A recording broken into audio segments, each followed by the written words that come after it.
সর্বকালের সর্বশ্রেষ্ঠ আসমানি গ্রন্থ কোরআন আল কারীমের 93 নম্বর সূরা সূরা হাফিজ আপনাদের সামনে একটি আয়াত কারীমা তেলাওয়াত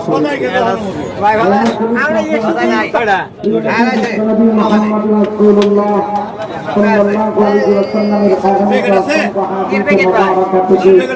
কিছুটা হাদিস আপনাদের সামনে আল্লাহর কাছে দিচ্ছেন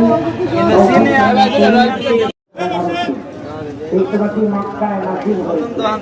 পবিত্র কোরআন শরীফের সূরা হচ্ছে দুই প্রকার, এক প্রকারের সূরা হলো মাক্কি, আরেক প্রকারের সূরা হলো মাদানী। মাক্কি সূরা হলো জিবরিল রাসূলের মাক্কি জীবন মহান আল্লাহ পবিত্র কোরআনের কিছুগুলি সূরা অবতীর্ণ করেছেন, এগুলি হচ্ছে মাক্কি সূরা। এবং আল্লাহর হুকুমে মহাবিশ্বের জন্মভূমি মক্কা ছেড়ে মদিনায় যাওয়ার পরে পবিত্র কোরআন শরীফের যতগুলি সূরা আল্লাহ রাব্বুল আলামিন নাযিল করেছেন সূরাগুলিকে মাদানী সূরা বলা হয়।